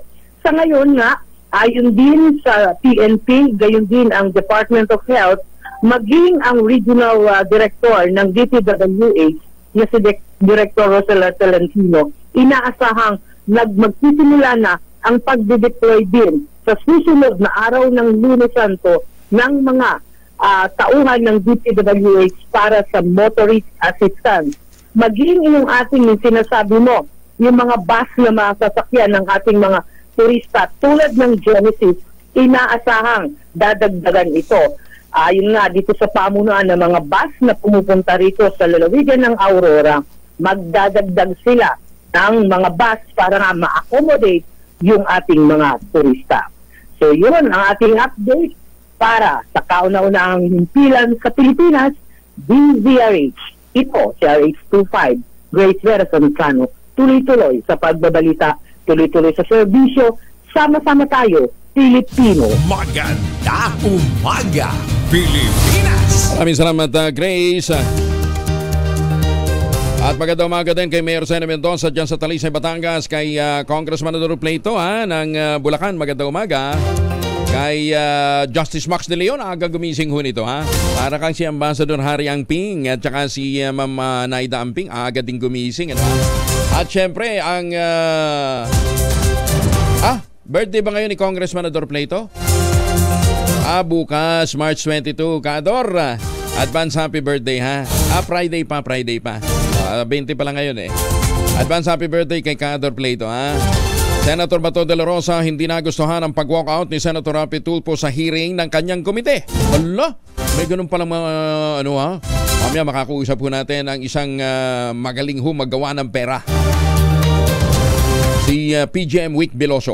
Detalye mo na ng balitang ito mula kay Raymond Paz sa Aris 28. Raymond, good morning. Insulto para sa isang chairman ng Senate Committee ng kasamahan mong senador na dumadalo ay mag-walkout sa iyong hearing. Ito ang inihayag ni Senador Ronald Bato de la Rosa matapos mag-walkout si Senador Rafi Tulfo sa kalagitnaan ng hearing ng Senate Committee on Public Order and Dangerous Drugs. Inakusahan ni Tulfo ang mga pulis ng Pandibulacan na mga sinungaling dahil sa pabago-bago nilang pahayag sa kaso ng pambubugbog at pagkulong sa mag-amang Rodelio at Julius Vicente. Hindi umano niya makayanan ang kasinungalingan ng mga pulis kaya't nagdesisyon itong mag-walkout. Magbabalidate pa lang kami that time, Your Honor, nung... Sandali. Mr. Chair, kung sinabi na walang warrant? Mr. Chair, alis na lang ako rito. Hindi ko matiis. Nakikita ko na parang itong mga pulis pinagluloko. I'm sorry, I have to walk out. Hindi ko kaya to. Hindi ito nagustuhan ni De La Rosa at sinabing isa itong insulto sa kanya bagamat wala siyang magagawa kung ang isang kasama niyang senador ay ayaw nang makinig at makiisa sa hearing. Ayon kay De La Rosa, ginagawa niyang patas ang hearing ng kanyang komite at wala siyang kinakampihan kahit pa mga polis. The most insulting action is for that kasama mo dito, mag-walk out, walk-outan ka. Anyway, that's his prerogative. Kung ayaw na niyang makinig sa hearing, kanya na yan. Ako lang man. I am trying to be fair here. Makikita umano sa record ng kanyang komite na siya ang may pinakamaraming pulis na naipakulong sa Senado matapos ma-cite for contempt. Nagparinig pa ito sa mga kasamaang senador na kung meron man siyang ayaw na nangyayari sa hearing ng kanyang komite ay ang pagmumurahin ang mga nakaunipormeng pulis. Noong nakaraang hearing ng komite, ilang beses nakatikim ng mura ang mga tauhan ng Pandi Police mula kay Senator Tulfo. Hindi ko lang matanggap-tanggap for the record na kayo ay pinagmumura dito. Ayaw na ayaw ko mumurahin yung taong naka-uniforme, mumurahin, wawalang hiyain. Yan ang hindi ko matanggap-tanggap.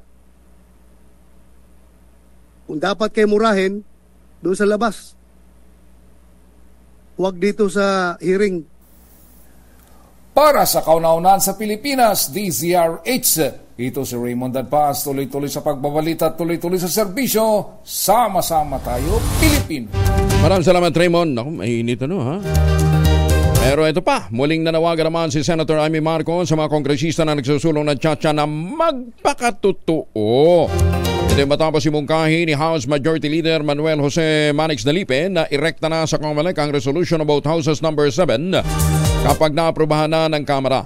Ayon sa Senadora, halatang niraratsyada ng Kamara de Representantes ang proseso ng charter change o pag-amyenda sa konstitusyon. Sinabi ni Senator Amy na naniniwala ang marami sa mga kapwa niya senador na may kakaibang pakay ang mga kongresista sa tiyatsa. Nagdududa rin niya sila sa gusto talaga ng Kamara na baguhin ang political provisions ng saligang batas para naman sa term extension. Masyadong naniniwala na yung economic provisions ang pinag-aaksaya ng panahon. Ang iniisip natin ng taong bayan pati, hindi lang ang senador, talagang political revisions ang gustong habulin. Ngayon, yung political revisions, bakit hindi na bulat-latin? Magpakatotoo ka, sister. Yun ang akin. Una na rin nanawagan si Senator Amy sa mga naghahangad na mapalawig ang termino na magkaroon ng konting kahihiyan. Samantala, Kamara umaasa naman na aksyonan ng Senado ang economic tiyatsa bago magsona. Detalye na balita mula kay Manang Milky Rigonan na Richwell. Manang Milky. Inaasahan ng Kamara na matatapos ng Senado ang resolution of both houses number 6 o ang economic charter change bago ang State of the Nation address ni Pangulong Bongbong Marcos sa buwan ng Hulyo. Tinawa ni Lanao del Norte Representative Khalid Dimaporo ang pahayag sa report na nagpasya ang Senado na pansamantalang itigil muna ang pagtalakay sa economic charter dahil sa Holy Week break. Pero paalala ni Dimaporo na ubos na umano ang kanilang oras para sa pagpapatibay ng amyenda sa economic provisions ng 1987 Constitution. Oras kasi anya na magbalik sila sa Holy Week break. Mayroon na lamang silang isang buwan para talakay ng mga mahalagang panukala, kasama na dito ang LEDAC bills at ang economic chacha. Kasunod anya nito ang State of the Nation Address ni Pangulong Marcos, susundan ng pagtalakay sa panukalang budget para sa 2025 at ang paghahanda naman para sa 2025 midterm elections. Ayon pa kay Dimaporo, mayroon na lamang sila bago magsona o kung hindi anya ay mahuli na ang lahat para sa pagtalakay sa economic chacha. Para sa kauna-una sa Pilipinas, DZRH, ako si Milk Regunan. Tuloy-tuloy sa pagbabalita, tuloy-tuloy sa serbisyo, sama-sama tayo, Pilipino.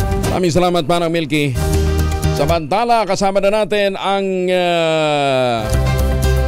sinasabing magaling gumawa ng pera. Pero sa magandang paraan, ha? Hindi naman ho ito, hindi naman ito politiko. Banker ho ito. Ang tinutukoy po natin ay ang veteran banker na si President at General Manager Wick Biloso ng GSIS. PGM Wick, magandang umaga po sa inyo. Kumusta na ho kayo? Magandang umaga, partner. Ganda ng It's been a while. Ang ganda ng balitang nababasa namin, ha. Ikaw pala ay money making CEO ngayon ng gobyerno, ha. Ang taas ng magic ba to?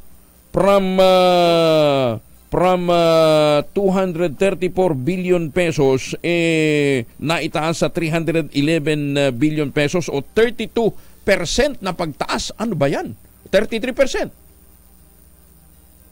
Mo, partner, nagtulong-tulungan natin yan dito sa GSIS. Alam mo, tayo ay nagkaroon ng net income na 113 billion. Mataas ng 70% kaysa sa 2022 na 66 billion na kinita namin. Itong mga nagawa natin ito ay dahil sa pag-i-invest natin ng tama. Invest tayo sa iba't ibang mga investment facilities katulad ng equities, fixed income o yung mga tinatawag na government securities. Invest tayo sa mga renewable energy at mga premium payments sa mga pautang na atin pong ginawa. At yan po ay nagawa natin sa pakikipagtulungan ng lahat ng mga kasamahan natin sa GSIS at ang aming mga Board of Trustees.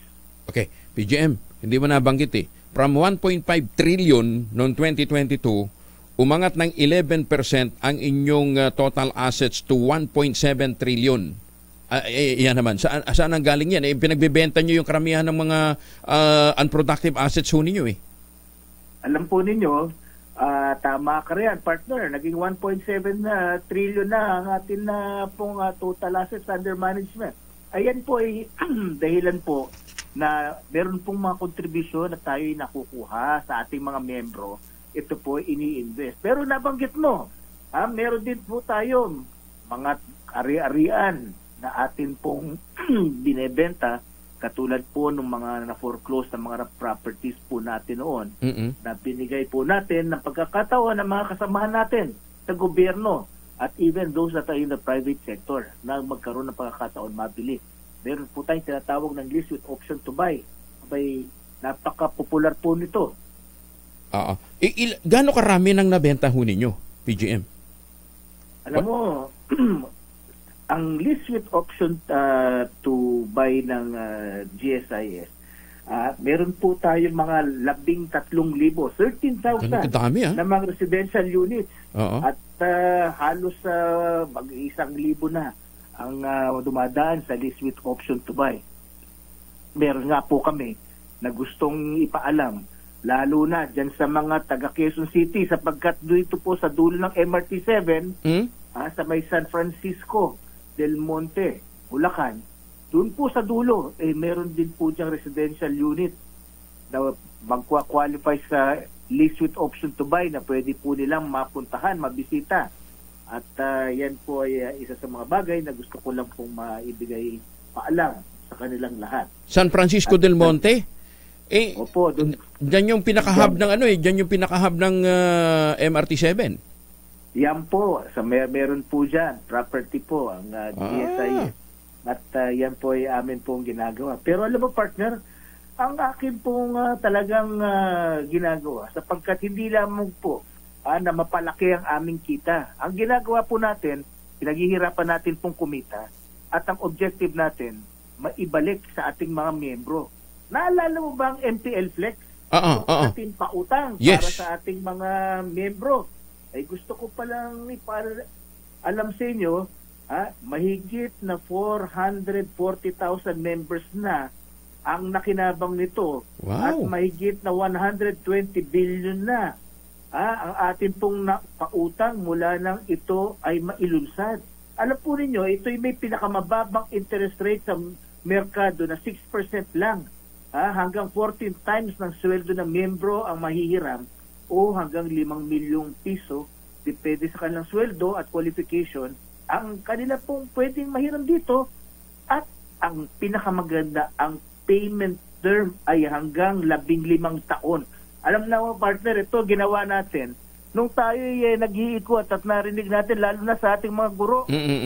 Yung iba raw hindi pala nakikita ang ATM cards nila dahil ito ay kanilang naisasanla sa mga pautang. At ito po ay ginawa natin, pinagpaalam po natin sa ating board. At tayo po ay makagawa ng solusyon para po sa mga government employees na nahirapan sa isang pagkakataon na nangailangan ng pera. At nung kami nagsaliksik, alam mo partner, kadalasan pala, pag may nagkasakit sa pamilya, ang nagiging dahilan kung bakit sila nagkakaroon ng utang. At ngayon po, kahapon, yun ho sa management committee meeting namin, amin pong finalize itong tinatawag nating Living Benefit Program. Alam mo, itong Living Benefit Program, magkakaroon sila, ang lahat ng mga government employees, mabigyan ng additional medical benefit na kung hanggang saan magkaroon ng payout kung ikaw ay magkaroon ng critical illness. 6 critical illness, katulad ng cancer, stroke, heart attack, renal failure, liver failure, at end-stage lung disease. Ang amin pong unang panungkala ay 250,000 maibigay pagka ikaw ay na-diagnose. Ano yun? One time? One time? One time. Basta ikaw ay na-diagnose, ibibigay po natin yan. Teka muna. After over and above PhilHealth benefits? Over and above PhilHealth. Ayos. Aprobado na yan? Pina-finalize na po natin. Ba? At ang hamon ko nga binibigay sa aming miyembro, pwede pa ba nating taasan? Sapagkat alam po ninyo ngayon, pagka ikaw ay nagkaroon itong 6 critical illness, ay baka kulangin yung 250,000. Kaya pinag-aaralan po namin ng mabuti. Taasan pa? Paano po natin mapadagdag at mapabuti po yun. Teka muna, saan nyo kukunin yung pandagdag dun, yung pera dun? Alam mo partner, lahat ng mga yan ay kinukuha namin kumikita. Isa na rito, alam mo ba sa insurance, ang premium insurance na nakokolekta ng GSIS, dati hindi tumatawad ng 5 billion pesos. Maniwala ka na tumawid na kami. Last year, tayo ay nakakuha ng 9.8 billion na koleksyon. Grabe, almost times 2 ha? Alam mo, ang ginawa lang po natin dito, pinag-aralan po natin kung anong batas. Alam po nyo, gusto ko lang ipaalam, lahat ng nasa PEZA locators, lahat ng nasa export processing zones, kahit kung kayo ay pribadong kumpanya, ang inyo pong insurance ay pwede lang po ninyo makuha sa GSIS. Kaya pinaikot po natin ang ating mga kasamahan at maipasabi ito sa mga locators. At dito po natin kinukuha ang extra na mga income at natutuwa kami sapagkat nung iniikot namin, pinaliliwanag namin, alam po nyo, sabi namin, ang GSIS ang pinakamalaking insurance company sa Pilipinas at we get to reinsure with major insurance companies globally, AAA insurance companies globally.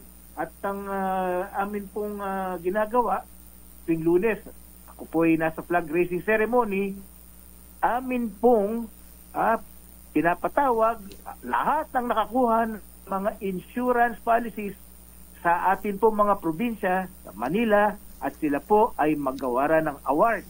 Yan po ay para sila ay ma-inspire lalo na kumuha pa ng kanilang mga further insurance at may makatulong po tayo sa ating po mga kasamahan. PGM, balikan ko lang yung health insurance ha. Di ba binabanggit nyo dati mga teacher ang nakakapag-avail na ho nito over and above PhilHealth, ano? What about who you... Plano pa lang ha. Plano pa lang ba yun? Ito pa lang ang living benefit. Okay. Hindi plano because we're on the final stages already, partner. What about yung mga barangay tanod, yung mga kapgu, yung mga yun talagang mga yung mga hindi halos kumusweldo ng malaki? Alam mo, partner, sama ko ng loob na ipaalam na hindi pa ho sila considered na parte ng ating pong yun nga gobyerno. Kailan kaya sila masasako? Ang chairman lang po ng Association of Barangay Captains ang government employee. Pero alam ko lahat po ng nasa barangay, ang barangay councilors, barangay captain, councilors, tanod, medical health workers. They're the ones doing the heavy lifting. Kaya po sana ng panukalang batas, maisama na rin sila. PGM, ano yan? Kinakailangan through DILG ang initiative na magpasa ng batas o pwede na yung liga ng mga barangay? Sa Kongreso po dapat yan. Anyway, sige, maghanap tayo ng pwedeng mag-sponsor. Kasi, di ba, sila yung mga frontliner. Ay, wala ako dun. Akala ko ikaw ay babalik sa Kongreso. Magbo-broadcast na lang. Mas maganda mag-broadcast. Pero, PGM, nabanggit nyo lang kasi yung mga benepisyong yan. Yan ho ay para ho sa lahat ng mga nagtatrabaho sa gobyerno. Pero yung pabahay ninyo kahit hindi miyembro ng GSIS, di ba? Pwede? Liliwanagin ko, partner. Meron po tayong lease with option to buy. Yung lease with option to buy, ito yung mga foreclosed property. Na kahit po hindi ikaw miyembro ng GSIS, pwede ka mag-avail. Basta ikaw ay citizen ng Republic of the Philippines. Yun. Ngunit, meron po tayong pinaplanong pagtayo ng mga bagong disenteng low-cost housing para sa manggagawa ng gobyerno. Ito ay aming isasagawa sa atin pong property sa Fairview, Quezon City at sa Cogeo, Antipolo. Ito ay inaasahang makumpleto sa 2025. Ito po ay talagang pang-government employees only. Pero yung lease with option to buy, yun ang pwede ang kahit sino. Basta kayang bumili. Yan po ay pwede. Kahit sino po. Hindi, pero yung dito daw po sa may Bulacan, yun, lease to option ba yun? Pwede pong lease with option to buy po yan. Okay. Yan po ay foreclosed property ng GSIS. Saan ba namin pwede makita yung listahan na yan, PGM? Nasa website po, www.gsis.gov.ph ang listahan. At linggo-linggo ay umiikot ang aming housing team at nagsasagawa ng tinatawag nating housing caravan. Ayan, okay. Sige, PGM Week, maraming salamat ha. So, puntahan ho ninyo doon sa mga interesado din sa mga napag-usapan natin at yung iba pang mga miyembro ho ng GSIS o mga nagtatrabaho sa gobyerno na hindi pa miyembro ho ng GSIS. I-check ho ninyo doon ano yung mga opportunities na nag-iintay sa inyo. Kasarap talaga magtrabaho ngayon sa gobyerno, ha? Oo.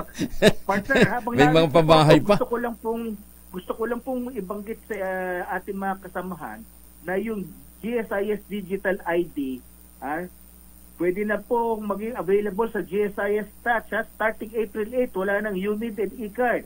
Digital ID na po tayo. Ang mga member and pensioner na enrolled na sa e-card ay automatic na magkakaroon ng digital ID kung registered or meron na silang GSIS Touch. Pero yung hindi pa enroll sa e-card, maaari pumunta sa GSIS office para mag-enroll starting April 8 at para magkaroon ng GSIS Digital ID. Alam mo, partner, fully digitalized po tayo rito. 96% ng aming loan transactions po ay electronic na po. Alam mo, PGM, may kikwento lang ako sa inyo. Si Yusek Plus Lantayona ng DTI nag-retire. So, after several decades na hindi siya napupunta ng GSIS, pumunta ho siya dyan sa tanggapan ng GSIS. Sabi niya, langhiya, ang ganda. May libreng merienda at kape pa. Ganun ba talaga? Totoo ba yon? May pakape? Totoo po yan. Totoo po yan. Sapagkat alam po ninyo, mga retirado, napansin ho namin, kahit po digital at pwede ka nang Kaya pala recognition sa mobile phone, pumupunta sa opisina ng GSIS sapagkat ito ay kanilang meeting place para makapag-hello sa kanilang mga kasamahan sa gobyerno. Very convenient naman daw kasi. 'Di ba? Ang ganda nung ang ganda nung location, ang ganda nung amenities, pagkatapos may merienda pa. Ayos tuloy nyo lang yan PGM Week para mas lalong dumami ho. At saka magaganda yung collection efficiency ho ninyo ngayon. 'Di ba? Yun ang patas ng income. Yan po, mapatas po ng income. Maganda po ang collection efficiency ng GSIS. Ayan. Sinisigurado po natin na parati nating inisip kung paano pa mapaginhawa ang buhay ng lahat ng government employees. Teka nga pala, yung kinikita ho ninyo, retain dyan ng GSIS? Opo, tama po yan. Wala kayong share sa national government? Wala po. Ang aming pong kita ay para po sa mga miyembro. At lahat ng ginagawa natin ay para po mapapigay natin back to our members the benefits that they deserve. Talaga sa GSIS may ginhawa ang buhay At teka, ano nga yung slogan mo uli, GM? Ginhawa for all. Ginhawa for all pala. Ayan.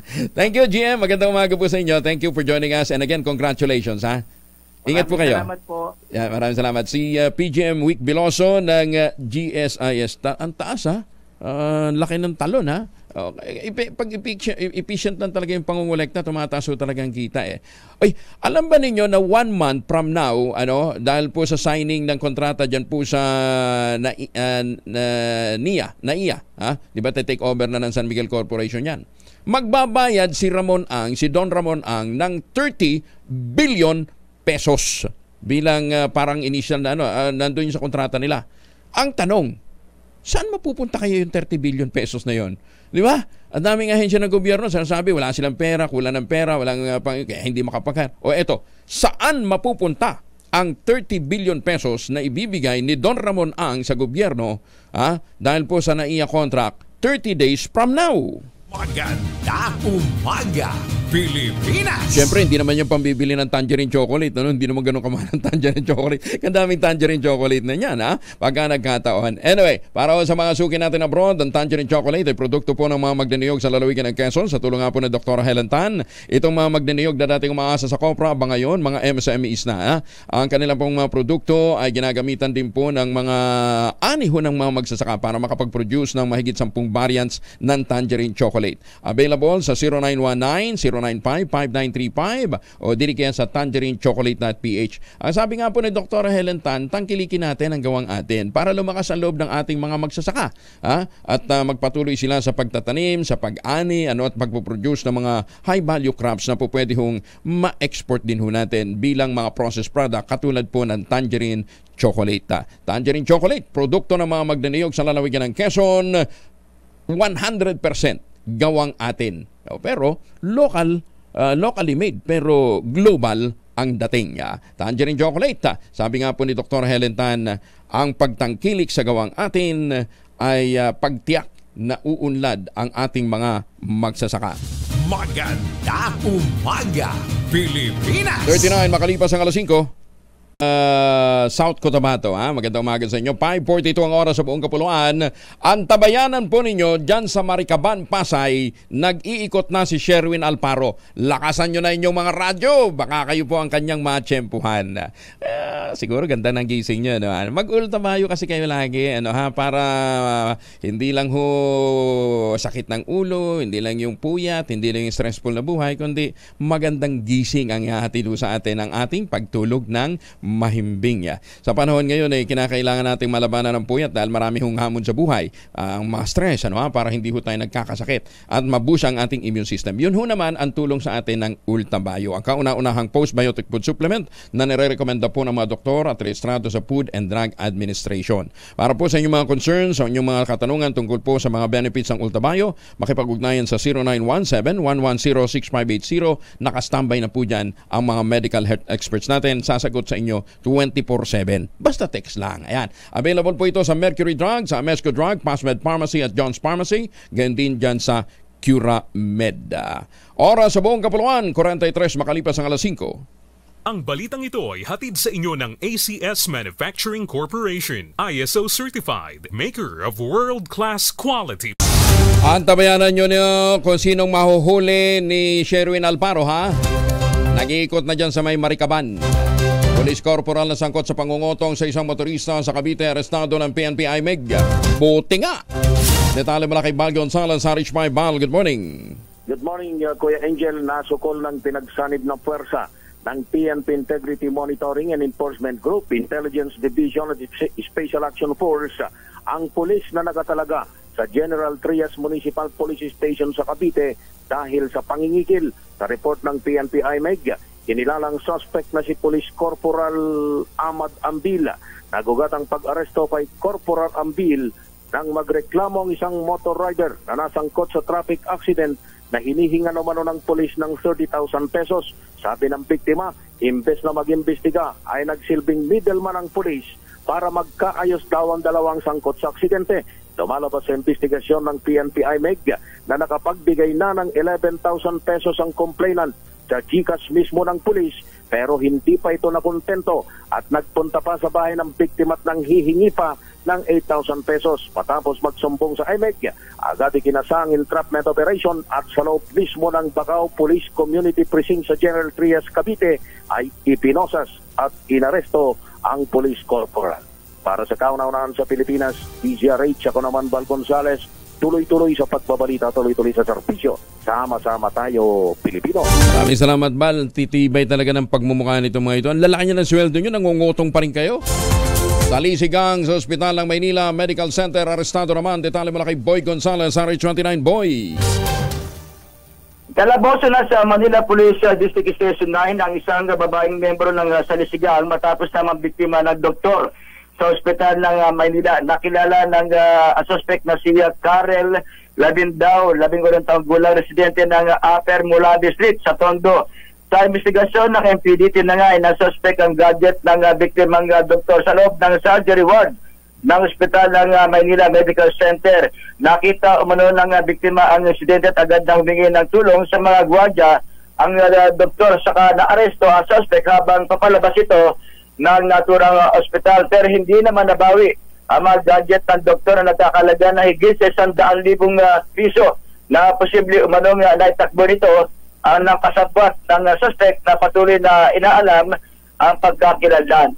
Para sa kauna-una sa Pilipinas, ito si Boy Gonzales, tuloy-tuloy sa pagbabalita, tuloy-tuloy sa serbisyo, sama-sama tayo Pilipino. Maraming salamat, Boy. Grab driver o Grab rider timbog sa illegal na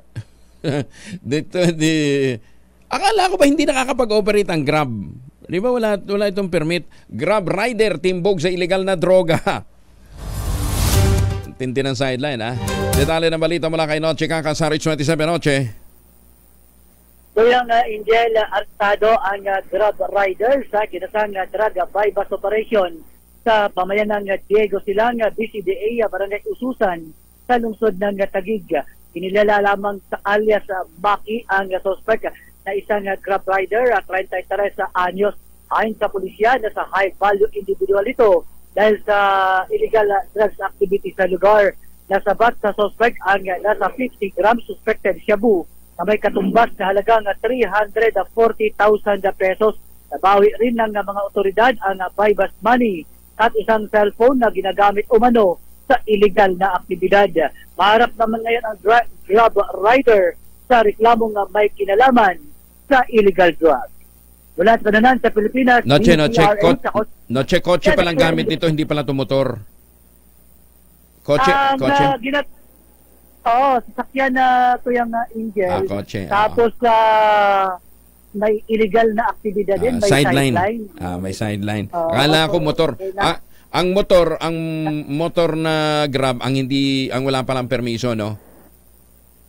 Walang Grab rider. Sige. Okay. Thank you, Noche. Balik. Ayan, putol-putol yung signal ni Noche. Dito na nga muna tayo. Mabigay nga muna tayo ng pera, ha? Sandali.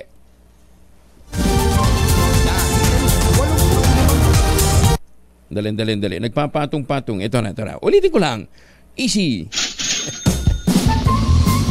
Dahil 85 taon na ang kauna-unahan sa Pilipinas at ang MBC mas gumanda na, mas pinalakas at mas pinalawak pa ang pamimigay ng ating papremyo. Ito ang DZRH Mas Malakas Promo, kung saan pag naabutan namin kayong malakasang nakikinig o nanonood sa DZRH ay mananalo ka ng instant 1,000 pesos at may kasama pang grocery bag ng DZRH. So ano pang hinihintay ninyo? Tutok na sa nangunguna kauna-unahang radyo sa buong Pilipinas, DZRH. Una sa Pilipinas, una sa Pilipino. Prof. Andy Pereira, si Sherwin Alfaro ay nandyan sa Maricaban, Pasay. Sherwin. Yes, Kuya Angel, magandang umaga. At syempre, dito nga sa Maricaban, sa Pasay City, ay may mas malakas na pamimigay na papremyo sa mga nakatutok sa DZRH. At natsempuhan ng DZRH mobile natin, itong nagtitinda ng kape, si Nanay. Ito yung kape at balita, kung tawagin. Dahil nagtitinda na siya ng kape, nanonood pa ng balita, ayan, no? Oo, yung kanyang cellphone. Nakatutok sa DZRH. Lagi mo pa kayo nakatutok sa DZRH? Yes po. Ano ang pangalan nyo, Mami? Milagros Coli Flores. Si Nanay Milagros, ano po? 72. 72 years old. Palagi kayo nakatutok sa cellphone. Palagi nakatutok ako. Anong paborito yung programa? Magandang Umaga Pilipinas. Magandang Umaga Pilipinas. Sino paborito mong announcer? Si Angelo Palmona. Angelo Palmona, Sherwin. bigyan ng 1,000 pesos yan! Sherwin. Apo. She, Go ahead, Angel. pakitanong nga muna kay Nanay kasi kanina sinasabi, nagkabalikan na. Hello, She. Sandali na, may tinatanong. Nakikinig siya dyan sa live mo. Ano? Sa live sa cellphone. Nay! Ito, pakinggan mo muna si Angelo sa telepono. Nay, may tatanong. Sino ang inyong paboritong love team sa showbiz? Love team? Love team. Oo. Sino ba po? Sharon Gabi. Gabi po, si Sharon Gabi. Sharon Gabi. Ibig sabihin, hindi niya inabutan si Guy and Pete? Si Nora at si Tirso. Yes po. Kita mo? Kita mo? Sumiglam ako. Paborito. May masuluma pa pang love team doon. Sila, Atang de la Rama at Engkoy, mga ganyan. Yan yung mga inaabot niya. Yan yung mga inabutan ng mga kabatch mo eh. Yung mga mga bot and B yan. Anong araw ba kayo may pumitila pa doon sa mga sa mga kagaya sa Sampaguita, ganon. Sa mga Uy! Grabe ka, Sampaguita, wala na Sampaguita. Senyor, libre kami sa sili ng senyor. Nung araw po? Nung araw po yung ano ba yun yung nanonood kayo ng mga shooting dyan sa Rojas Boulevard? Opo. Nanonood kami dyan. Sige. Pinahihirapan mo si Nanay. Bigyan mo na nga yung groceries. Pero ka Nanay na t-shirt mula sa DZRH. Susot mo na yan. Mabigat to, ha? Mabigat yan. DZRH Grocery. Ano masasabi niyo po? Thank you very much po sa inyo sa nagkaloob ninyo sa akin. Maraming salamat din sa... Salamat po. Pero mo nandito siya sa nandito siya sa delantero ng daanan, nagtitinda siya ng kape, tapos nanonood din siya ng cellphone niya. Nagulat ako bakit nanonood ng cellphone. Yung pala pinanonood, Magandang Umaga Pilipinas. Nay, thank you ha. Thank you. Thank you rin po. Thank you po sa kayanin niyo sa akin. Apo, sige po. At siyempre, doon sa mga kababayan natin na malakasang nakatutok sa DZRH, sa cellphone, sa radyo o kaya sa TV, meron kayong chance na manalo ng 1,000 pesos sa DZRH Mas Malakas Promo. Ours number 6, Sherwin Alfaro, tuloy-tuloy sa pagbabalita, tuloy-tuloy sa serbisyo, sama-sama tayo Pilipino. Salamat, Sherwin! Dahil 85 taon na ang kauna-unahan sa Pilipinas at ang MBC mas gumanda na, mas pinalakas at mas pinalawak pa ang pamimigay ng ating papremyo. Ito ang DZRH Mas Malakas Promo, kung saan pag naabutan namin kayong malakasang nakikinig o nanonood sa DZRH ay mananalo ka ng instant 1,000 pesos at may kasama pang grocery bag ng DZRH. So ano pang hinihintay ninyo? Tutok na sa nangunguna kauna-unahang radyo sa buong Pilipinas, DZRH. Una sa Pilipinas, una sa Pilipino. Bukod doon sa 1,000 na pinamimigay ni Sherwin, 15,000 na ang premyo ng Mahiwagang Tunog. Kung 15,000, 5,000 na lang dadagdag nyo. May house and lot na ho kayo, may panghulog na kayo, pan-down payment na kayo sa house and lot ng Westchester Realty. 20,000 pesos all-in down payment, take out ng Pag-ibig Housing Loan after 7 days, pwede ka na maglipat bahay agad. Yan na po ang pinakamurang ready for occupancy unit sa buong housing industry with easiest term, 5% lamang ang down payment plus pwede pang gawing gives, pwede pang gawing hulugan. Pero yung inyong chance na manalo ng 342 sa anumang Asian destination, hindi po hulugan. Matik ho yan. Pagkasaan tumama ang inyong dart, dun ho kayo magpapasyal. 0996-501-5555 o 0947-434-5555. Ito pa rin ang pangarap na magkaroon ng sariling bahay sa presyong abot kaya plus a chance to win at 342 sa anumang Asian destination kung saan tatama ang inyong lucky dart. Maganda umaga, Pilipinas! Menos stress bago po mag-alas 6. Maganda umaga, Pilipinas! ACS Balita susunod na kasama ang 2x2. Kuya Angel po si Uncle Palmones nag-iwan sa inyo sa magandang umaga. Maraming salamat sa inyo ulang sawang pagsubaybay, pakikinig at pagtitiwala. Magtanim ng kawayan para sa kalikasan at kabuhayan. Ang ating quote of the day ngayong araw na ito ay galing po sa isang Polish proverb. Ang sinasabi, if the farmer is poor, then so is the whole country. Palakasin ho natin ang loob ng ating mga magsasaka. Sila ho ang ating tutukan. 2x2 in just a while. Salamat po. Maganda umaga,